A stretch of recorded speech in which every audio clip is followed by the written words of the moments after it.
trainer. But come to find out, he's actually Canadian intelligence, but this is my trainer. So this shows you the kind of handlers that are around the superstars in California, right?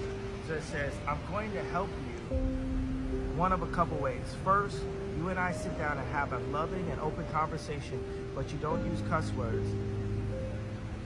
And everything that is discussed is based in fact, and not some crazy stuff that dumb friend of yours told you or you saw in a tweet. Second option, I have you institutionalized again, where they medicate the crap out of you and you go back to zombie land forever. Play date with the kids just won't be the same. This is the way a Hollywood trainer was talking to me to force me to go and like apologize. Right? I'm not gonna sit inside of a corporation for 20 years. The time is now. The time is now to express and for people to believe in themselves. The time is now for it to be okay to be great. Well, Kanye is back. Now, we all remember Kanye, man, 3 years ago, he was going hamburger. He was running for president. He was crying. He was calling out the corporations. He was doing everything that we talked about. Now, we know Kanye had major conscious albums over the years. And at some point, he started like really going crazy. But he started exposing the industry and saying these handlers and what they would do to you. They would take you away. They would medicate you. They would do all kinds of stuff. We found out that he was bipolar. Now, there's a lot of stuff that I don't like about Kanye that Kanye does, right? But I'm not in my feelings. No, I told you I'm not dealing with feelings. One thing I understand about the battlefield is Kanye West been in the room with them people. He been in the room at the table with them people. And he's coming out and he's blowing the whistle. He's echoing the sentiments and saying the same things that we've been saying. The difference is Kanye's been there with them doing business with them, right? Now, he went over there and he apologized to them small hat people. Then he went and dropped the album, right? And he come with a big tour. Now, you got all the corporations that's controlled by them people. You know, they pulling out Pepsi, Diageo, Guinness, Smirnoff, PayPal, Beatbox Beverages, all of these different corporations is pulling out, right? UK Prime Minister Keir Starmer heavily criticized them for his anti-Semitic remarks. They abandoned him from the country. I mean, like, this group just, you do it, like, everybody's afraid to say something, right? You can say anything about anybody else, right? But at what point do you have free speech to the point where they get to do all this, right? And everybody just let them do it. Nobody says anything. What about when they do something wrong? Who's there to critique and criticize and hold them accountable? I mean, that's just a question. Who holds them? Oh, nobody can. Nobody can. Because they damn near, I'm not going to say all, but they own so much, because if they didn't, they wouldn't be able to do this. They wouldn't be able to do this, right? So you can't say it's anti-Semitic. You have way too much power, right? For somebody to speak in their opinion, to the point where now they're starting to cancel tours, right? But he dropped the album, and the album is just selling millions everywhere, all over the place. The album Bully, right? And he's going in on these people that are being bullies, right? And people are voicing their opinion about this.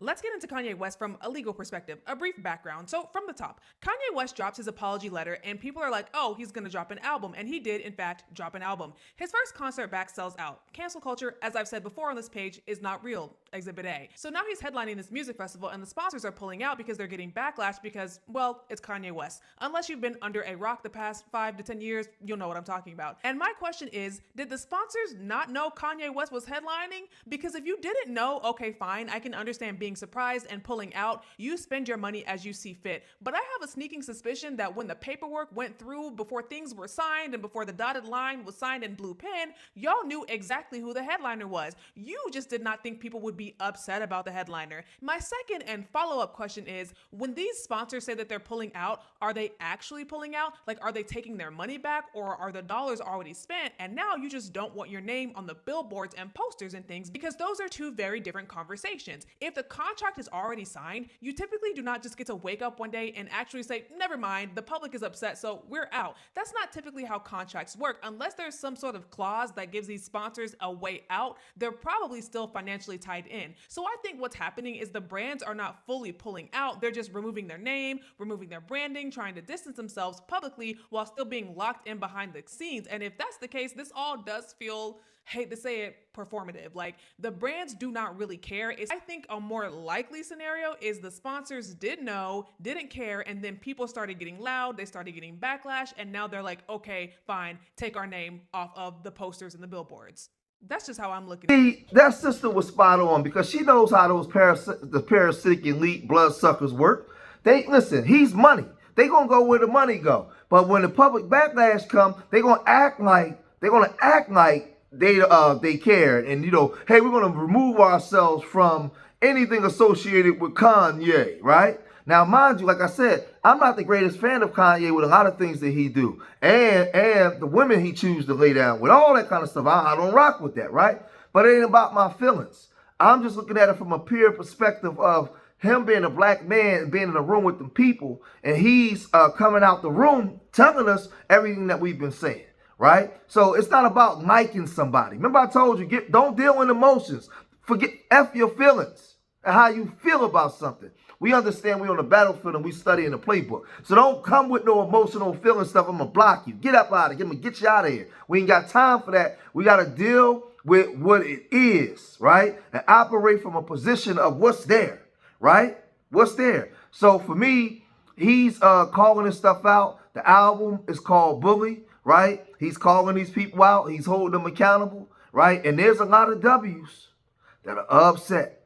There's a lot of W's that are upset about this. Kanye West has no business headlining the Wireless Festival. I think organisers showed a terrible error of judgment in inviting him.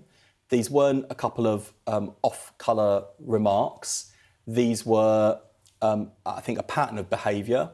The releasing of a song called Heil Hitler, the plastering of that slogan across T-shirts, then using bipolar disorder as an excuse, and then when he realised the impact on his fame and his career, came out with a mealy-mouthed apologies, which has now been given a fig leaf of credibility by festival organisers who should be ashamed of themselves. I'm appalled, actually. You look at the context in which Kanye West operates. He's got enormous fame, enormous reach, and anti-Semitism, hatred against Jewish people in this country and elsewhere has been rising. And I'm only too disappointed the festival organisers are too blind to see. Now, these are the biggest hypocrites, right? Because I never see that group, right? The Anti-Defamation League, I never see them call out any of these record companies, right? That promote, that was making money off the drill and the gangster rap and everything else. They don't condemn that. They haven't condemned those people that do that, but they got a problem. They always yelling anti-Semitic, right? But when we go and voice our opinion and say, hey, you guys are making billions of dollars based off the destruction of the character of foundational black Americans, you get silenced. I remember when Charlamagne had that one dude, New York Cohen, on his show. He said, yo, why do you promote this gangster rap? He said, I got to feed my family. But you're not allowed to say nothing about his people. They've never condemned them for that. They don't say anything, right? But Tariq Nasheed, he also spoke on this and he said this. They wanted to use economic starvation and corporate exile to punish Kanye. The goal was to kind of make a public example out of him to let other black creators know what happens when you get out of line. But when this guy is independently grossing $33 million in a single weekend, that's proving to the corporate sector your corporate veto doesn't dictate the economic reality. So the illusion of absolute power coming from these corporate entities, that's starting to shatter now. They're going on alert right now. They are on alert right now, and they don't want this to become a precedent right here. The precedent is being set. They're on high alert now because of dangerous precedent is being set. Kanye, he demonstrated you can entirely bypass that whole traditional corporate gatekeeper system and go straight to the people and do equal numbers Not equal numbers, exceeding numbers. He's exceeding their numbers independently. Oh, they don't like that. Oh, no, no. When they see you can generate stadium level record breaking revenue without the machine backing you, that's a blueprint for true autonomy. And autonomy is one thing that the system cannot tolerate, especially with black people. You know, they have to scare us into believing we can't do anything without them. So they really want to get in front of this, man. It's getting, you know, they're having meetings behind the scenes. They're trying to get in front of the wave because their cancellation attempt, it failed, really.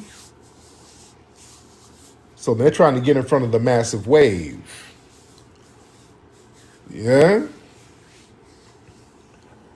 And whenever black artists reach a certain threshold of power, when they threaten to become an institution that's independent, the system starts working real overtime to try to reel them back in. They did it with our brother Michael and others. I talked about that before.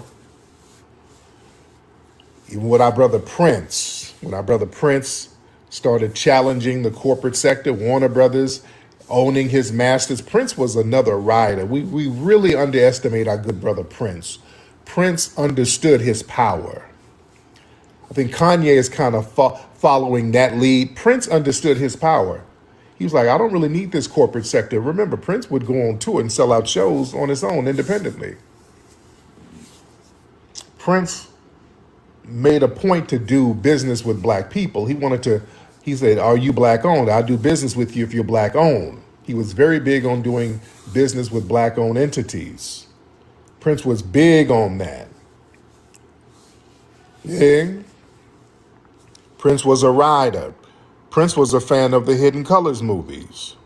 So I'll say, you know, you don't have to be the biggest fan of Kanye, but one thing that I do agree with is him calling them people out and him coming from the south side of Chicago, from nowhere, making it to what he can make it to.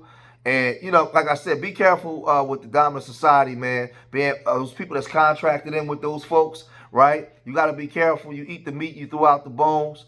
But he's been going against the machine, right? And normally, years past, they would just unalive you. You would just turn up unalive, or you would turn up. Maybe you turn up in a ranky down hotel room, the shady back shots motel or something on the south side, across Martin Luther King Boulevard, right on the south side of town. They'll find you in a shady motel room with some cocaine sprinkled on the floor and two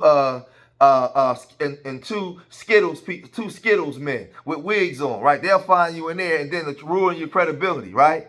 They'll do some stuff like that. You wake up in there like, how did I get here? Like, or they just unalive you. Nowadays, they'll just try to do things to ruin your reputation, right? They'll do stuff to ruin your reputation. And it's just like, this is the stuff that they do, man, when you come out against them. And he's been exposing this about stuff that they do. Grabbing you, putting you in the hospital, taking you away. But y'all gotta let me know what y'all think, man. If you made it this far in the video, hit that like button, subscribe to Street Media TV, leave your comments in the comment section. And remember, I love y'all. Till next time, peace.